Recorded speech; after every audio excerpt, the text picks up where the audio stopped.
नमस्कार दोस्तों, स्वागत है आपका हमारे YouTube channel future with knowledge पर। दोस्तों, इस चैनल पर हम यूकेएसएससी की सभी परीक्षाओं के लिए जो भी आगामी परीक्षा है उन सभी के लिए प्रिपरेशन करा रहे हैं।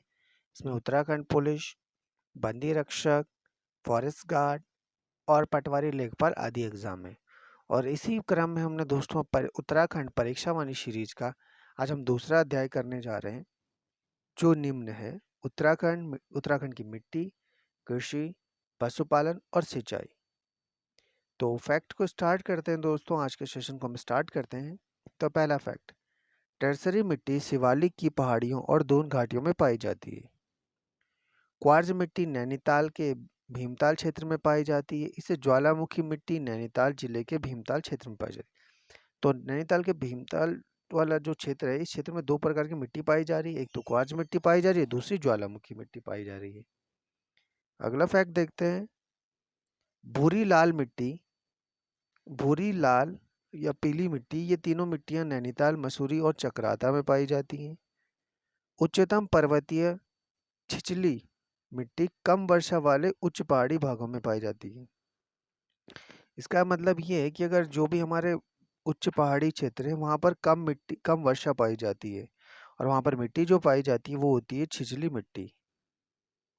अगला फैक्ट देखते हैं दोस्तों, उच्च मैदानी मिट्टी 4000 मीटर से अधिक ऊंचाई पर पाए जाने वाले घास के मैदानों में मिलती है। और उत्तराखंड की लगभग 69.77% आबादी गांव में निवास करती है, जो कि प्राथमिक क्षेत्र से जुड़ी हुई है। और प्राथमिक क्षेत्र के अंदर आप जानते हैं कृषि, पशुपालन, इस तरीके के जो भी रिलेटेड काम है वो सारे प्राइमरी सेक्टर में आते हैं। तो अगला फैक्ट देखते हैं इसी क्रम में दोस्तों, 1812 में गोरखा काल में भूमि बंदोबस्त कराया गया था, और ब्रिटिश काल का पहला भूमि बंदोबस्त 1815-16 में हुआ था। अब तक कुल 12 भूमि बंदोबस्त हो चुके हैं। तो यदि एग्जाम में ये प्रश्न बने कि गोरखा काल में भूमि बंदोबस्त कब करवाया गया, तो इसका राइट आंसर होगा 1812। और अब तक कुल कितने भूमि बंदोबस्त हो चुके हैं, तो राइट आंसर होगा 12 भूमि बंदोबस्त इसमें हो चुके हैं। अगला फैक्ट देखते हैं दोस्तों, ब्रिटिश काल का ब्रिटिश काल के नवे भूमि बंदोबस्त को, जो नवा भूमि बंदोबस्त हुआ था, उसको विकेट भूमि बंदोबस्त भी कहते हैं। और ये विकेट भूमि बंदोबस्त इसलिए कहा जाता है क्योंकि यह 1863 से लेकर 73 के मध्य हुआ था, और इसकी अध्यक्षता की थी J.E. विकेट ने। इसीलिए इसे विकेट के नाम से इसको विकेट भूमि बंदोबस्त भी कहा जाता है। अगला फैक्ट देखते हैं दोस्तों, विकेट भूमि बंदोबस्त में पर्वतीय भूमि को 5 भागों में बांटा गया, जिसमें तलाव, उपरांव, अव्वल, उपरांव और दोयम इजराइन व कंटिल था। अब देखिए दोस्तों, हमने यहाँ पर 11वें भूमि बंदोबस्त 1928 में जो हुआ, में केवल गढ़वाल मंडल में इबटसन के नेतृत्व में संपन्न हुआ। जो 11वां भूमि बंदोबस्त था वो कुमाऊं रीजन में ना होकर सिर्फ गढ़वाल में हुआ। और ये किसके नेतृत्व में हुआ? ये हुआ इबटसन। तो ये प्रश्न एग्जाम में बन सकता है कि अंतिम भूमि बंदोबस्त, जो 11वां भूमि बंदोबस्त था, गढ़वाल मंडल में संपन्न हुआ, वो इबटसन के नेतृत्व में संपन्न हुआ। और ये भी प्रश्न बन सकता है कि विकेट भूमि बंदोबस्त में पर्वतीय भूमि को कितने भागों में बांटा गया। तो आपको ध्यान रखना है दोस्तों कि कितने भागों में बांटा गया, 5 भागों में बांटा गया। अगला फैक्ट देखते हैं दोस्तों, ये बहुत इंपॉर्टेंट है एग्जाम के लिए। उत्तराखंड में भूमि को मापने का जो पैमाना है वो क्या है, वो नाली है। और एक नाली मतलब होता है 200 स्क्वायर मीटर, तथा 50 नाली मतलब होता है 1 हेक्टेयर, और हेक्टेयर में जो होता है वो 10,000 स्क्वायर मीटर होता है। अगला फैक्ट देखते हैं दोस्तों, पर्वतीय भागों में 3 प्रकार की भूमि पाई जाती है, तलाव, उपरांव और इजराइन, मुख्य रूप से यही पाई जाती है। और अगला देखते हैं फैक्ट, समुच्चय खेती, इसे कंटूर फार्मिंग भी कहते हैं। ढाल के ऊपर एक ही ऊंचाई के अलग अलग 2 बिंदुओं को मिलाने वाली काल्पनिक रेखा को कंटूर कहते हैं। तो पूछा जाए कि कंटूर किसे कहते हैं, तो कंटूर एक काल्पनिक रेखा है जो कि 2 ऊंचाई पे बिंदुओं को मिलाने के लिए काल्पनिक रेखा का निर्माण किया जाता है। और इसी को हम कंटूर फार्मिंग, जो उस पर्टिकुलर एरिया पे जब खेती की जाती है तो उसे हम कंटूर फार्मिंग या समुच्चय खेती भी कहा जाता है। अगला फैक्ट देखते हैं दोस्तों, झूम खेती को शिफ्टिंग फार्मिंग भी कहा जाता है और गेहूं राज्य की प्रमुख फसल है। यह लगभग 33% भाग पर उगाई जाती है और चावल राज्य की दूसरी फसल है। और अगर हम तीसरी फसल की बात की जाए तो वो गन्ना है और चावल जो है वो 21.6% भाग पर उगाया जाता है चावल, और ये दूसरे नंबर पे आता है। अगला इंपॉर्टेंट फैक्ट देखते हैं दोस्तों, गन्ना राज्य की तृतीय प्रमुख फसल है, ये मैंने आपको बताया, और ये 6% भाग पर उगाया जाता है। अल्मोड़ा के किशन चंद्र जोशी ने विश्व का सबसे ऊंचा मिर्च का पौधा उगाकर गिनीज बुक वर्ल्ड रिकॉर्ड में अपना नाम दर्ज कराया। और इस पौधे की जो ऊंचाई है वो 6.6 मीटर है, और फीट में हम इसकी बात करी जाए तो ये 21.64 है, 64 फीट है। तो अल्मोड़ा के अगर यह क्वेश्चन बनेगा कि किशन चंद्र जोशी का संबंध किस चीज़ से है, तो किशन चंद्र जोशी का संबंध क्या है, कृषि से है, और वो अल्मोड़ा के हैं। और क्यों उनको इतनी प्रसिद्धि मिली है, क्योंकि उन्होंने दुनिया का सबसे ऊंचा मिर्च का पौधा उगाकर गिनीज बुक वर्ल्ड रिकॉर्ड में अपना नाम दर्ज करवाया है। तो अगला फैक्ट देखते हैं दोस्तों, अगर सेशन आपको अच्छा लग रहा है दोस्तों तो आप चैनल को सब्सक्राइब करना, वीडियो को लाइक करना, कमेंट करना और अपने नियर डियर में शेयर करना।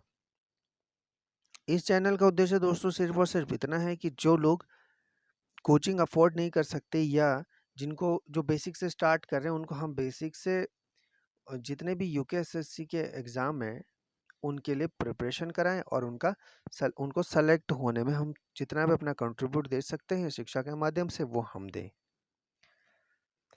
देहरादून लीची का प्रमुख उत्पादक जिला है, तो देहरादून में सर्वाधिक लीची उगती है और इसीलिए देहरादून को दोस्तों लीची नगर भी कहा जाता है। सैनिक नगर, लीची नगर, ये देहरादून के उपनाम है। राज्य में उत्पादित सेब को दिल्ली में न्यूजीलैंड ब्रांड नेम से बेचा जाता है।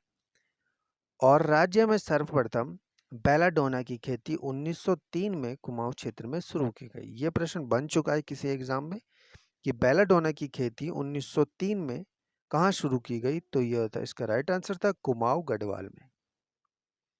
अगला फैक्ट देखते हैं दोस्तों, देहरादून में गेहूं, चावल, जौ, लीची, गन्ना का सर्वाधिक उत्पादन इस देहरादून में होता है। और नैनीताल में आलू, चना, मटर, सूरजमुखी, नींबू का सर्वाधिक उत्पादन होता है। और अल्मोड़ा में सर्वाधिक चाय का उत्पादन होता है, क्योंकि शुरुआत में ही जब शुरू हुआ चाय का उत्पादन जब भारत में उत्तराखंड में शुरू किया गया, तो अल्मोड़ा में ही पहले बागान लगाए गए थे।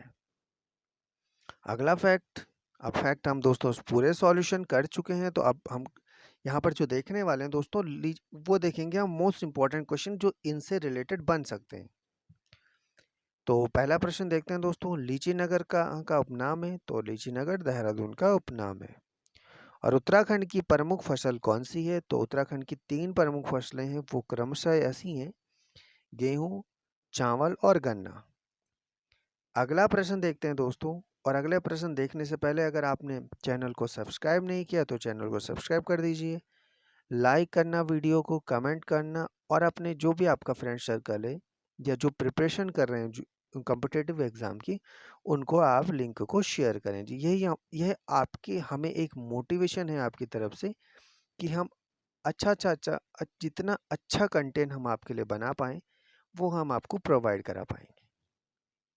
तो अगला क्वेश्चन देखते हैं दोस्तों, ब्रिटिश काल में सॉरी यहाँ ने हो गया, इसे करेक्शन कर दीजिएगा। ब्रिटिश काल में नवे भूमि बंदोबस्त की अध्यक्षता किसने की थी, तो ये की थी जेई विकेट ने। और जेई विकेट के नाम से इसको विकेट भूमि बंदोबस्त भी कहा गया। और दूसरा दोस्तों, इसमें पर्वतीय भूमि को 5 भागों में बांटा गया। और यहीं पर दोस्तों एक और प्रश्न बन सकता है कि विकेट भूमि बंदोबस्त कब हुआ, तो विकेट भूमि बंदोबस्त 1863 से 1863 के 73 के मध्य हुआ। तो आप ध्यान रखेंगे 1863 से 1873 के मध्य हुआ, और इसकी अध्यक्षता जेई विकेट ने की थी, इसी के कारण से विकेट भूमि बंदोबस्त भी कहा गया।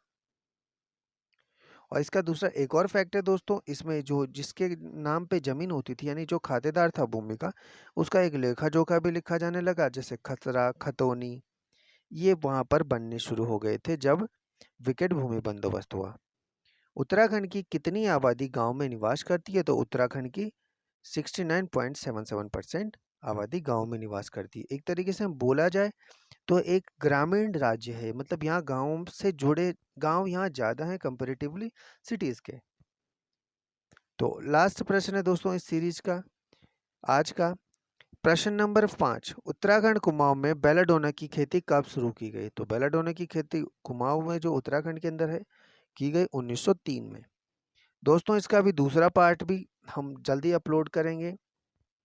यदि आपको चैनल से काफ़ी हेल्प मिल रही है और आप कंटेंट को समझ पा रहे हैं और एग्ज़ाम के लिए अच्छे से प्रिपरेशन कर रहे हैं, तो आप कमेंट भी किया करें, या आपको किसी और हेल्प चाहिए कि हम किस कंटेंट को आपको प्रोवाइड करा पाएँ परीक्षा वाणी से, आप उसके लिए भी कमेंट कर सकते हैं। और दूसरा दोस्तों, अपने फ्रेंड सर्कल में आप सब्सक्राइब करवाने की कोशिश करें, यानी कि चैनल को आप खुद सब्सक्राइब करें, लाइक करें, कमेंट करें, शेयर करें और अपने दोस्तों के साथ शेयर करें।